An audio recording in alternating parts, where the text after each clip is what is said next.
Mbote Kinshasa, Mbote Brazzaville, Mbote bozali na Lisbonne, na New York, partout na Londres. Ici nyonso oyo bozuli bakomala makolanda pièce pour télévision topesi bino mbote tozali na esengo mingi ya kokutana na bino lisusu na mokolo ya lelo, toujours na cadre ya ba découverte ya ville ya Kinshasa, Kinshasa capitale ya République démocratique du Congo. Mboka na biso Kinshasa oyo ekenda sango Kinshasa la belle. Lelo ezali na eta nini, lelo bandeko bazali vivre na ba condition nini, bino bandeko ya diaspora ou botika Congo kala, botika Kinshasa kala, lelo tozali kolakisa bino ndenge nini Kinshasa ezali o bozali komona échangeur ya limité, les célèbres monuments échangeur ya limité oyo ezwami bongo na 18e rue na commune ya Limité. Alors lelo to décider to la kisabino nzela to la kisabino ville ya Kinshasa na mokolo ya lelo ndenge izali tozwi bongo tronçon kobanda échangeur ya Limité tozo kende rond-point Ngaba to koleka rond-point Ngaba ti tosuka na cité verte entre commune ya Mongafula na commune ya Selembao kuna nde esika tokosukisa parcours na biso ya mokolo ya lelo, toujours na objectif ya kolakisa bino ndenge nini Kinshasa ezali, ndenge nini Kinshasa ezali ko se présenter surtout na butu, ndenge nini ville ezalaka. Est-ce que Kinshasa ezali ville lumière lokola Paris? Est-ce que Kinshasa ezali toujours la belle au toyebaka kala? Est-ce que Kinshasa ezobonga ndenge bakonzi nango bazoloba TV za radio te bino moko botala bino moko bo découvrir. Alors oyo bomoni ezali échangeur ya Limité ndenge bo remarquer yango ke touti na boulevard Lumumba sikoyo tokoti bongo na avenue bypass oyo ebandi banda échangeur ti ekenda kosuka na rond-point Ngaba ezali pe esika oyo prolongement ya route nationale numéro 1 et Salama à partir ya rond-point Ngaba ti na Matadi na province ya Congo central. Alors awa ndenge bozali komona tozali na commune ya Lemba biso wana tozali kokende na côté oyo tozali bongo 17h56 minutes. Vous remarquez déjà qu'il est comme crépuscule moi kiti sanza ebandi déjà komata, donc molili ebandi kokota. Alors pour na biso ezali moment idéal pour que totala soki nzela yango ya Kinshasa ezali ndenge nini. Mais en tout cas rien ne peut nous imposer de vous relater certaines choses parce que bino moko bozali komona yango. Par exemple depuis touti na échangeur tito komi awa bomoni ata fait à signalisation mon côté, donc rien ne sert à le signaler parce que bino moko bozali komona ndenge mituka ezali koleka oyo ayebo epesa nzela oyo ayebo etikelanga na leka kofinga na ya ba chauffeur pe epai awa Kinshasa ikenda kaka bongo feu ya signalisation ezali te totala bino moko même na chaussée na macadam bokomona ke ba marquage au sol ezali te toujours awa na commune ya Lemba. Alors na droite ezali avenue ekota kinda super Lemba yango wana touti koleka yango tozali kopusana toujours bozali komona ke molili ezali déjà kokota isika touti moi éclairage public ezalaki mo mokie mais awa esika tokomi tomoni ke bapoto ezali na baminda mais baminda yango ezopela te. Alors tozali toujours kopusana to éviter ce qui ezali problème ya entretien, ce qui ezali problème ya courant des alités, en tout cas on ezali impossible pour que tu bango na moment oyo. Mais ce qui est sûr ezali que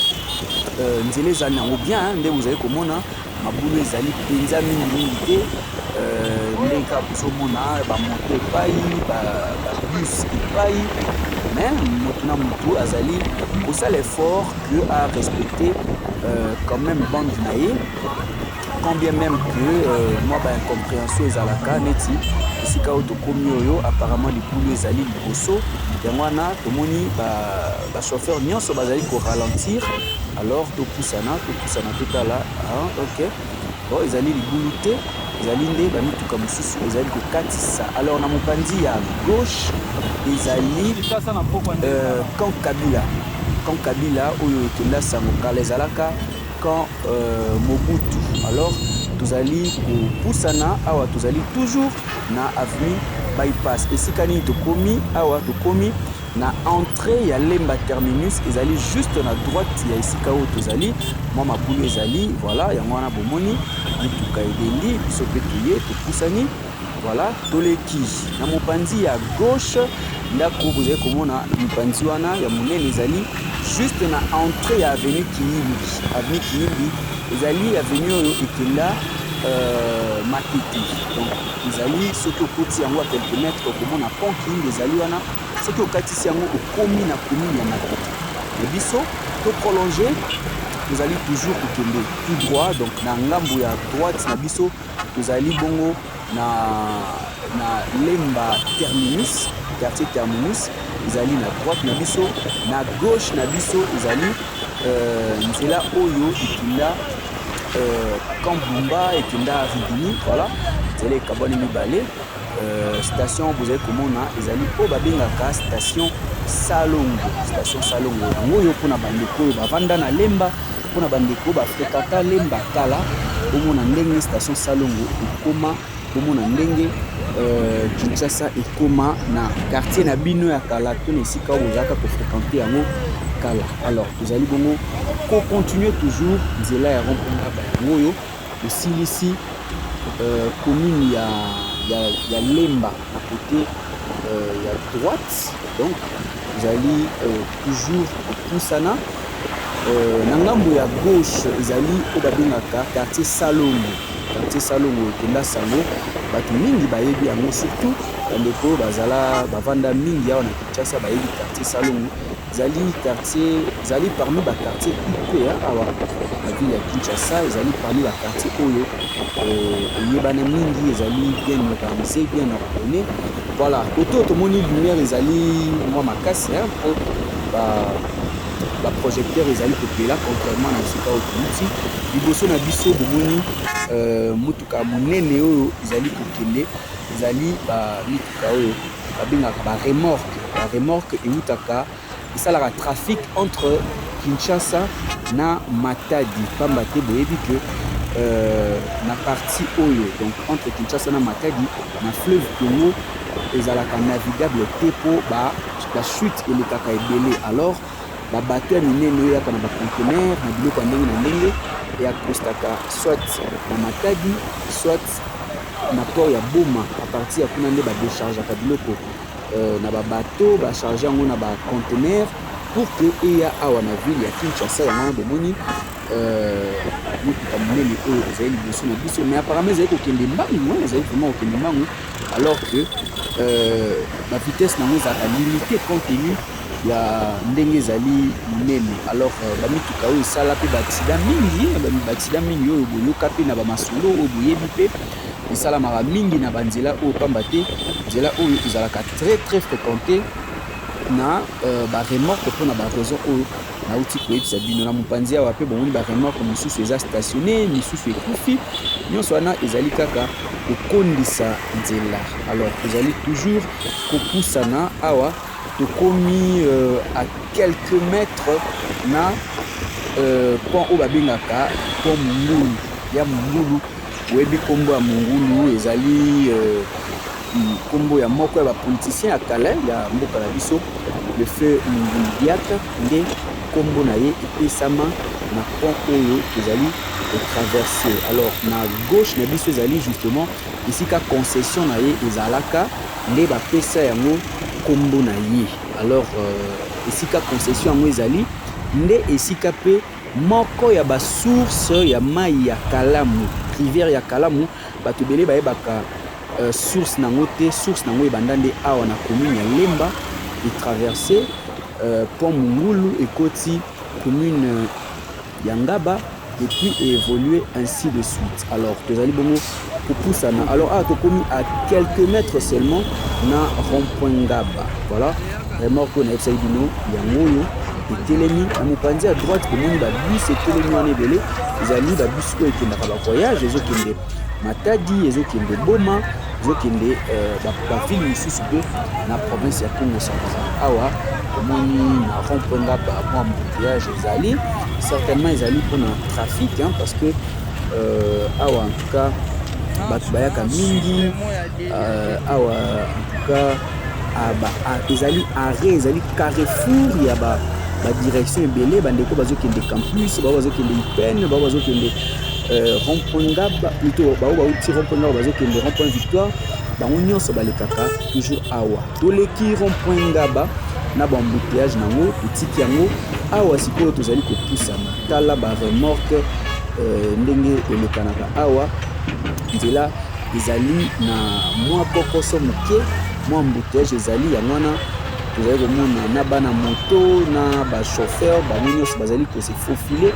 pour ke baluka nzela ya koleka. Alors bato makolo mpe na cadre kaka ya qui vive plus ou moins espace l'équipe parce que marche ya bapiéton ezalaka te awa feu rouge mpona bapiéton ezalaka nango te donc soki otelemi awa ozela feu rouge epela mpo ke yo okatisa makadame yebaki okolala na okaka wana mpo feu rouge ekotikala kopela te mpo ezalaka kutu te. Donc awa ezalaka likambo ya okutani na espace okalcule distance entre yo na motuka okimi mbango soki osali erreur soki okatisi na fiere soki ozokatisa osola na telefone okosutuka menga ose retrouver déjà na se ya première mort. Alors biso to continue toujours nzela na biso wana tozali bongo kopusana kokende na tozali bongo kopusana vers arrêt triangle. Voilà nzela oyo bozali komona ezali nzela oyo ekenda ISTEM ekenda pe campus ya Unikine. Donc nzela ya campus yango bino mobotala degré ya molili oyo ezali awa lokolaka tozopusa malembe na porte ali fele po awa kutu esika touti kutu mwa bien na commune ya Lemba tomonaki ata mwa baprojecteur ezopela mais awa bino mo bozomona molili ya kosakana te mwinda eza te projecteur eza te feu ya signalisation kutu bosana na yo bande esika toutaki ti esika tokomi awa ata moko ya pamba ezopela te. Biso wana tozali kopusana bongo tokende na cité verte awa tokomi juste na arrêt triangle bomoni ke nzela ekabwani mibale na gauche ekei na université ya Kinshasa eleki na nzela ya ISTEM oyo pe station bozali komona babenga yango station ya triangle. Alors na droite biso tozwi nzela ya droite yango nde ekenda malembe ti na cité verte ti kokoma na IPN nzela bakendela yango oyo. Alors esika oyo ezali na histoire moko tragique ezali na histoire moko malheureuse parce que justement na arrêt triangle wana nde esika accident ya monene oyo boyokaka sango esalamaka awa oyo remorque esilaka frein eutaka Matadi ekoma awa esila frein à peu près 17 personnes bakufa awa. Donc place yango wana touti koleka ezali esika babengaka triangle. Alors biso to continuer nzela tozali bongo kopusana toujours nde bozali komona koto oyo embouteillage ezali te kasi problème ezali kaka lumière publique ezali te na nzela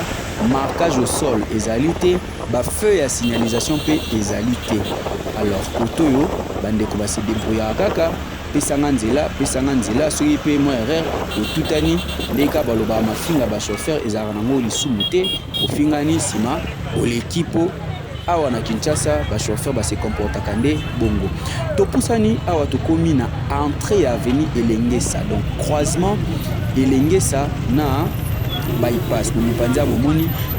mutuko ya moke babengaka ketch azali kose faufile po aluka nzela pamba te mutuko ezalaki liboso na ye efumé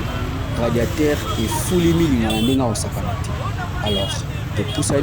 topusani mwa embouteillage ya moke ebandi awa totala nanu soki ezali ti wapi eske ezali molai bon toyebi nanu te mais topusana kaka. Problème moko kaka oyo bandeko bazali nango awa ezali d'abord likambo ya baminda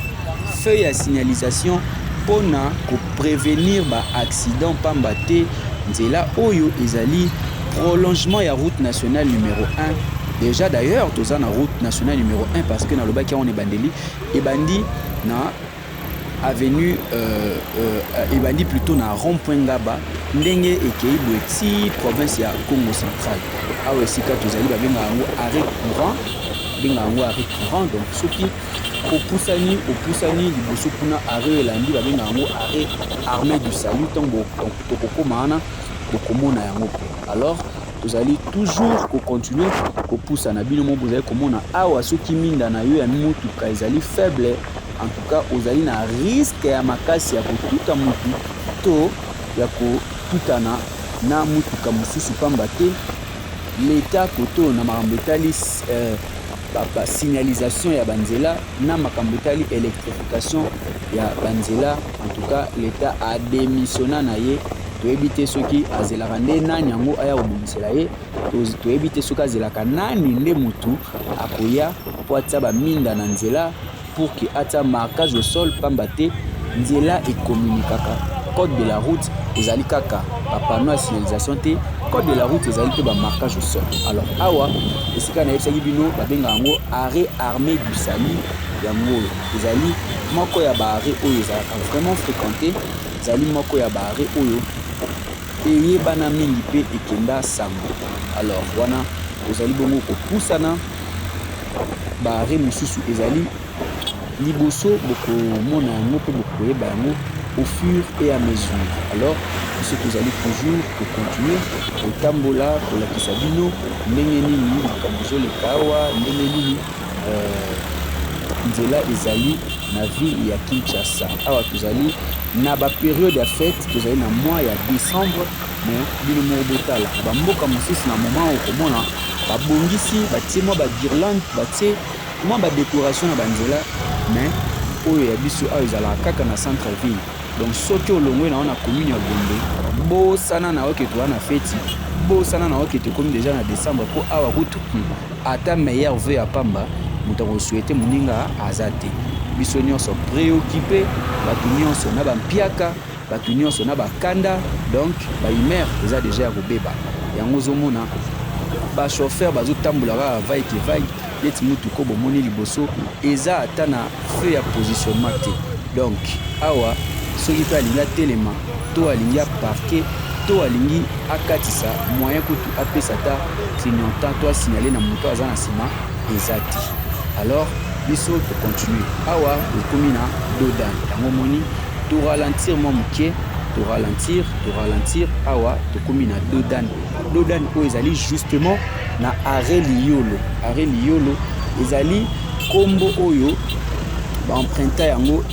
epai ya maître Alfred Liolo oyo akenda sango ye azalaki nani, azalaki peintre pe sculpteur. Parmi ba œuvre na ye oyo ekenda sango ezali statue oyo ezalaka na place Victoire, donc statue oyo babengaka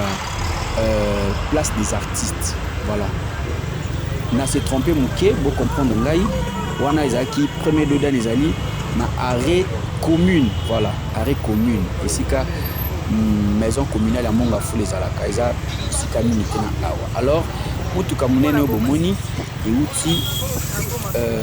na moko ya basociété ya brassicole oyo ezalaka awa na République démocratique du Congo na Kinshasa nde bomoni yango boye ememi bakazie lokola tokomi na bapériode ya bafete boye bakei bongo koapprovisionne mpe kofournir na baville mosusu ya Congo central. Toyebi te précisément bakei na ville nini, mais toyebi quand même que ndenge bazokende boye certainement bakei na province ya Congo central. Alors tozali kopusana malembe wana touti koleka arrêt commune, tozali bongo kokende lisusu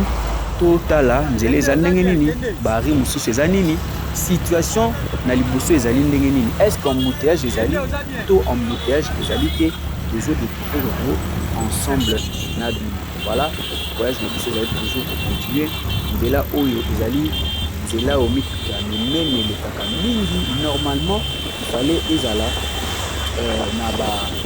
mesures sécuritaires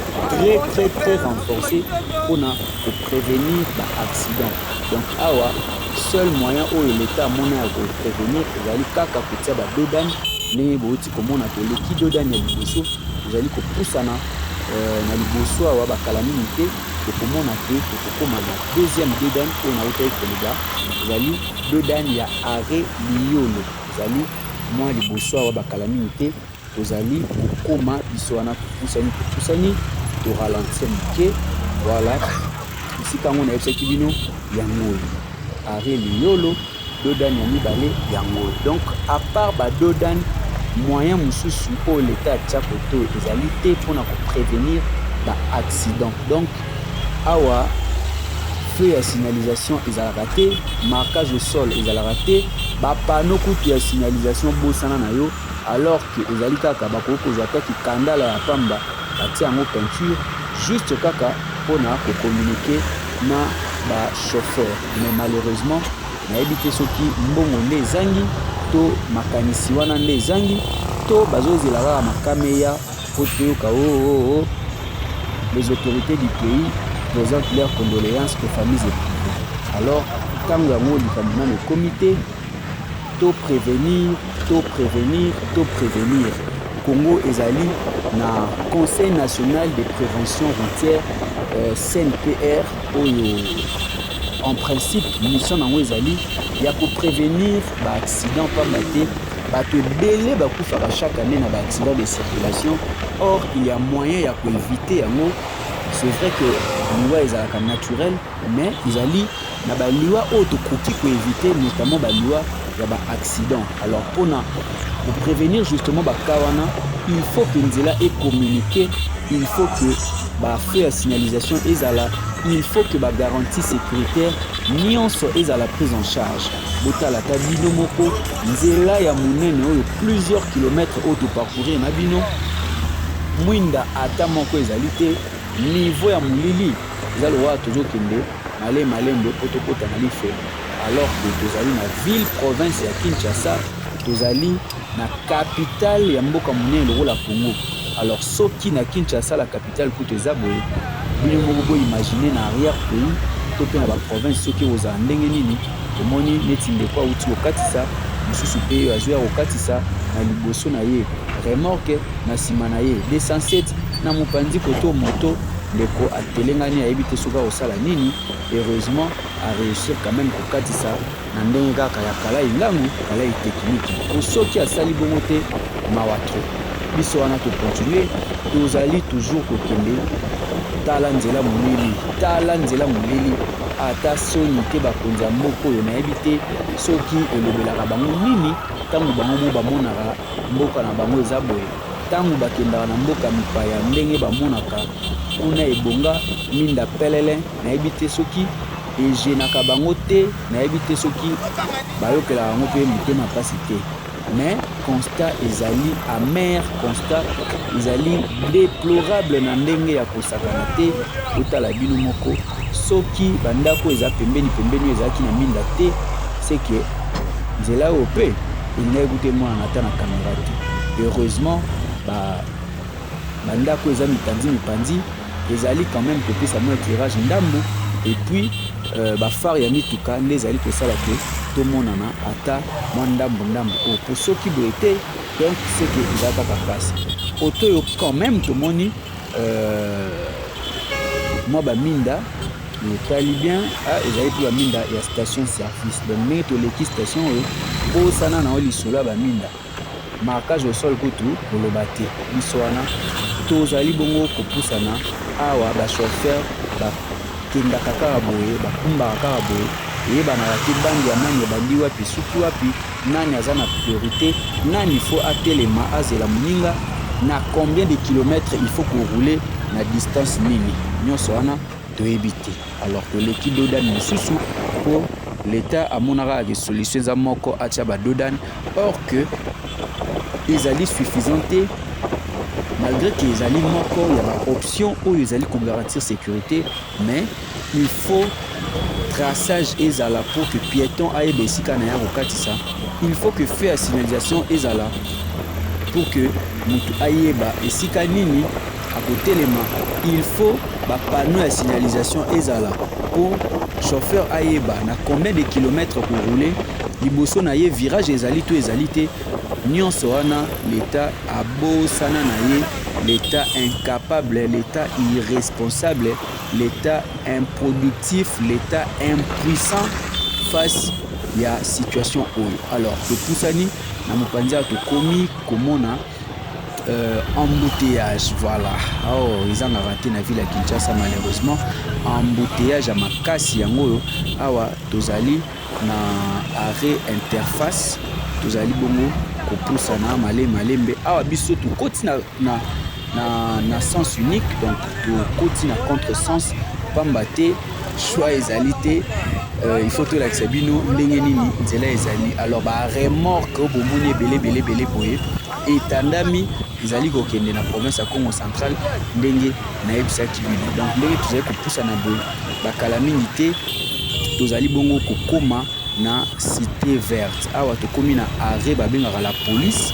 tokomi na arrêt la police bino moko botala degré embouteillage ndenge ezaleli botala ba remorque ndenge etandami awa soki ozwi moto te yebake okolala ndawa po minuit pe koobetela yo nanu kaka okomi na ndako ti voilà bande ya liboso ba remorque ekangi ba chauffeur pe baye bakangi deuxième bande donc ezali kaka matata na matata alors biso to komi déjà na cité verte donc ezali à quelque part d'ici tozali obligé à kokata vidéo parce que bomoni déjà l'essentiel ya oyo esengelaki to lakisa bino merci mingi na confiance pe na fidélité oyo bo renouveler biso na mokolo lelo merci na ndenge bozaki ebele ya kolanda bande bandeli ti na suka ndenge tokomi awa na rappeler que touti na bino banda échangeur ya limité na 18e rue bino moko bomoni nzela ndenge ezali bosali constat avec biso que ba panneau ya signalisation ezate ba marquage au sol ezalité